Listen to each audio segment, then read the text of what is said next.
हिंदू? मैं हिंदू नहीं हूँ। हिंदू अगर मैं अपने आप को कहती हूँ तो मैं अपने आप को गाली दे रही हूँ, मैं हिंदू नहीं हूँ। वही आपका रामचरितमानस जो ये कहता है उसके सुंदरकांड में कि ढोल गवार पशु शूद्र नारी ये सकल ताड़न के अधिकारी, वही आपका धर्म ग्रंथ मतलब गलत निकाल नहीं, वही कैसे मतलब गलत निकाले?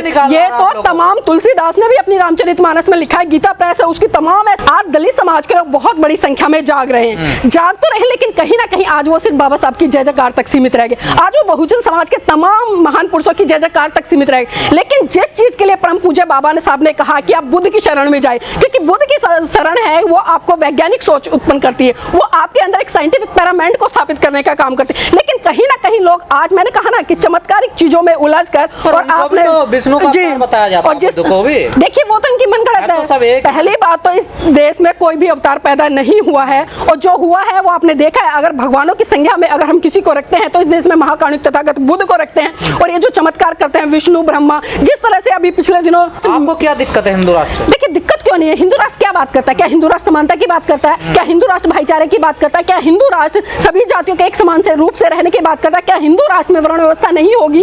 ये सारी चीजें आपको सोचनी पड़ेंगी कि हिंदू राष्ट्र आखिर है क्या, और कौन सी परिकल्पना है हिंदू राष्ट्र की। जिस दिन भारत हिंदू राष्ट्र स्थापित हो गया, मैं कह रही हूँ कि वो दिन दूर नहीं होगा। जिस तरह से पहले दलितों को पीटा जाता था, उनके गले में हांडियां होती थी, पीछे झाड़ू लटकाई जाती थी, वो दिन बहुत जल्दी आने वाला है अगर ये बहुजन समाज के लोग नहीं जागे। क्योंकि आज हम देख रहे हैं कि बहुत बड़े बड़े नेता निकल कर आते हैं, कह रहे हैं कि किसी की औकात नहीं है हिंदू राष्ट्र बना दे।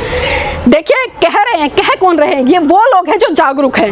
जो लोग जागरूक हैं वो कह रहे हैं, वो आंदोलन भी कर रहे हैं। लेकिन धरातल पर क्या हो रहा है? हम मंच पर चढ़कर बड़े बड़े भाषण देते हैं, हम मंच पर चढ़कर आह्वान कर देते हैं कि हम भारत को बोधमय बनाकर रहेंगे, लेकिन अब धरातल पर क्या हो रहा है? अब धरातल पर देखिए, अभी 2 दिन पहले शिवरात्रि का व्रत गया, उसमें मैं कहती हूँ 90% लोग वो थे जो बहुजन समाज से आते हैं, जो अपने आप को दलित कहते हैं। वो लोग तो जिन्होंने शिवरात्रि का व्रत किया, जो कि कर्मकांड और पूजा पाठ करते वहां पर नजर आए, धतूरे में धुत होकर शाम को नालियों में पड़े नजर आए। तो आप कैसे सोच सकते हैं कि ये लोग, महिलाओं का क्या स्थान रहेगा हिंदू राष्ट्र में, जो महिलाएं आज यहाँ से तेज बोलती हैं? देखिए मैं तो कभी भी इसके समर्थन में नहीं हूँ कि हिंदू राष्ट्र की स्थिति होगी महिलाओं की। देखिए स्थिति बिल्कुल साफ है। अगर मान ले जाए हिंदू राष्ट्र बन जाए तो आप जैसी महिलाओं की क्या स्थिति होगी? मैंने कहा ना, आप देख लिए पिछला सुनहरिया उठाकर देख लीजिए इस देश का क्या होता है। जिस तरह से देवदासी प्रथा इस देश में स्थापित है, जिस तरह से महिला को पुरुष के अधीन रखा जाता है कि शादी से पहले अपने पिता के अधीन रहे, जवानी में अपने पति के और बुढ़ापे में अपने पुत्र के। तो जो आज महिलाओं को संविधान के तहत जितने भी समान अधिकार रूप से मिले हैं, चाहे पुरुषों के बराबर हो या किसी भी अन्य के बराबर हो,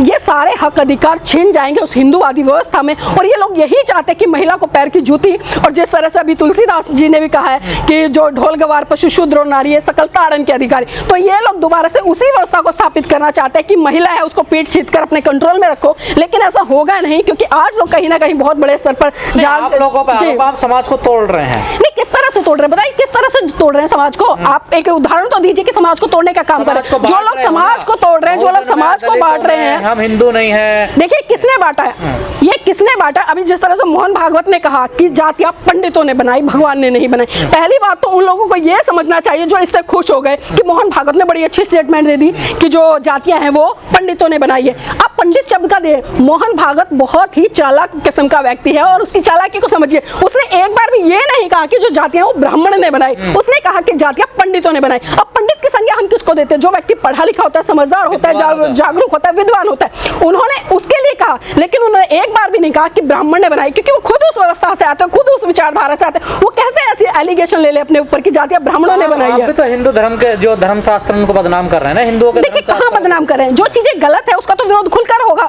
आज बहुजन समाज के लोग पढ़ रहे हैं, तमाम चीजों को निकाल कर ला रहे हैं। अब आप मुझे ये बताइए, देवी देवताओं के खिलाफ बोलते हैं, उनके देखिए उनके देवी देवता है कौन से? मेरे तो समझ में नहीं आ रहा। आज तक हम छोटे से लेकर इतने बड़े हो गए और हमने इतने आंदोलन भी कर लिए, इतने लोगों के बीच में भी गए, आज तक हम सुनते आ रहे कि 33 करोड़ 33 करोड़। आखिर 33 करोड़ वो है कौन से? मुझे कोई आके, मैं कहती हूँ 50 देवता देवियों के नाम गिना दे।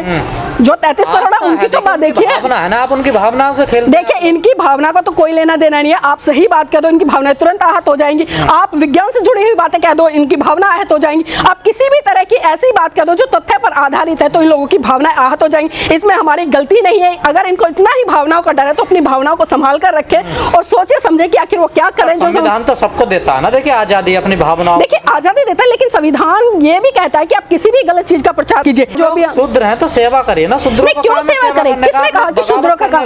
किसने कहा सेवा करना शूद्रों का काम है? आपको शूद्रों का इतिहास ही नहीं पता। अरे शूद्र तो वो शूरवीर थे जिन्होंने मात्र 500 की संख्या में होते हुए 28,000 पेशवाओं को काट गिरा था, और ऐसे काटा था उनका पता भी नहीं चला था। आप किस शूद्र की बात करें, वो शूद्र नहीं रहे जो इन लोगों के दबा के रखते हैं देश के साथ। कैसे गद्दारी की? आज ये देश अगर स्थापित है ना, आज ये देश स्थापित है ना, तो उन बहुजन सूरवीर योद्धाओं के तहत ही स्थापित है, जिनको आप शूद्र कहने का काम करें। शूद्र का इतिहास पढ़िए। ब्राह्मण व्यवस्था कहती है। देखिए ब्राह्मण व्यवस्था क्या है, वो तो अपने अनुसार सारी चीजों को घड़ेंगे, अपने अनुसार सारी चीजों को बनाएंगे, लेकिन ये हम लोगों को भी समझना पड़ेगा कि आखिर वो क्यों कह रहे हैं, किस लिए कह रहे हैं। तो आप भी पुजारी बनना चाहते हैं मंदिर? नहीं, मुझे नहीं बनना पुजारी, मुझे बिल्कुल पुजारी नहीं बनना, क्योंकि मुझे किसी की खैरात पे नहीं जीना। मेरे हाथ पैर हैं और मुझे संविधान के तहत वो तमाम हक अधिकार मिले कि मैं पढ़ी लिखी हूँ, सक्षम हूँ, जाकर मैं कहीं भी जॉब कर सकती हूँ। तो मुझे खैरात में कुछ भी नहीं चाहिए, चाहे वो कुछ भी क्यों ना मिले।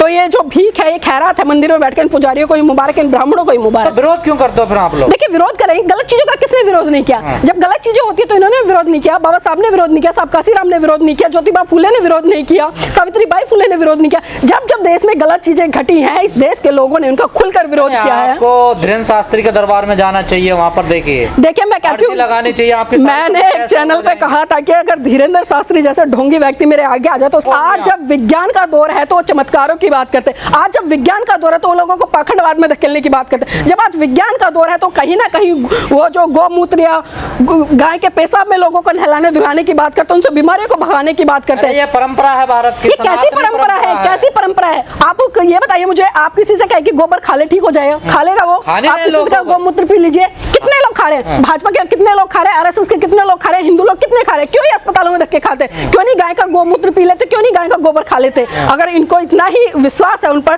तो मैं कहती हूँ एक बार शुरुआत करिए, लोगों के सामने उदाहरण दीजिए, ताकि भारत फिर से एक बार विश्व गुरु के रूप में उभरे। जेल जाएंगे। देखिए मैं भावनाएं नहीं भड़का रही हूँ, मैं सच कह रही हूँ। इन लोगों को इस तरह की बातें कर देना बंद कर देना चाहिए। देखिए मुझे किसी का डर नहीं लगता, मैं प्रमाण के साथ में बात करती हूँ। मैंने कहा ना, अगर कोई व्यक्ति बीमार है, आप गोबर खिलाकर उसको ठीक करके दिखा दो। मैं कहती हूँ विश्व स्तर पर आपको पता नहीं कितने बड़े बड़े वाले वो भूत निकाल लेते हैं। भूत नाम की तो कोई चीज होती नहीं है, और ये अपने ही बीच में से 10-20 लोग इकट्ठे करते हैं, जिसको कि आम जो पब्लिक है बेचारी निर्दोष है, मासूम, जिसको कुछ समझ नहीं आता, उसको सिर्फ उसकी जेब से पैसा निकालने के लिए ना समझ अनपढ़ आप लोगों को बता रहे हैं। वो ये आप कैसे वो कर रहे हैं, और वो कैसे तुलना कर रहे हैं कि कौन अनपढ़ है, कौन समझदार है या कौन ना समझ है? देखिए धीरेन्द्र शास्त्री जैसे लोग बहुत आते हैं, क्योंकि हमने देखा है कि जब कहीं ना कहीं सत्ता में परिवर्तन आता है तो बहुत सारे साधु संत आबा बाबा चेंज होते रहते हैं। इससे पहले आपने राम रहीम को भी देखा होगा, आसाराम बाबू को भी देखा होगा, और भी तमाम ऐसे बाबा रहे जो आज सलाखों के पीछे डल रहे हैं। और अभी कर देना चाहिए नहीं राष्ट्रीय ग्रंथ किस आधार पे करना चाहिए? किस आधार, मैं वही कह रही हूँ, किस आधार पर धीरेन्द्र शास्त्री जी कर देना चाहिए? और आपके रामचरितमानस में ऐसी क्या चीजें लिखी है कि उसको राष्ट्रीय धर्म ग्रंथ हो?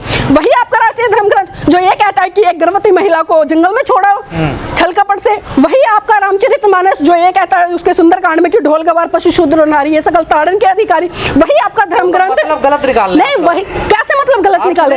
ये तो तमाम तुलसीदास ने भी अपनी रामचरितमानस में लिखा है, गीता प्रेस है, उसकी तमाम ऐसी पुस्तकें हैं जिसमें ये अर्थ लिखा है। आप पुस्तकों में पढ़ लीजिए, जितना भी कॉलेज काल था वो दूसरा समय तो था। ये कौन सा काल है? समय अब सही आया है। अब बहुजन समाज के लोगों ने पढ़ना शुरू कर दिया, सवाल खड़ा करना शुरू कर दिया, और आज बहुजन समाज के तमाम लोग जान रहे हैं, समझ रहे हैं। बिल्कुल बैन कराएंगे। अभी देखा नहीं आपने कितने बड़े स्तर पर क्रांति हो रही है, और ये धर्म ग्रंथ जितने भी इनमें गलत चीजें हैं, ये सारी चीजें बाहर निकल कर रहेंगी और नहीं लिखेगी तो दिन दहाड़े फिर से जलेंगी, जिस तरह से मनुस्मृति जली। तोड़ दिया, किस तरह से तोड़ दिया हिंदू को? हिंदू है ही नहीं तो टूटेंगे कहां से? आप फिर बार बार कहते हैं मैं, किसने कहा हिंदू? मैं हिंदू नहीं हूँ। हिंदू अगर मैं अपने आप को कहती हूँ तो मैं अपने आप को गाली दे रही हूँ, मैं हिंदू नहीं हूँ।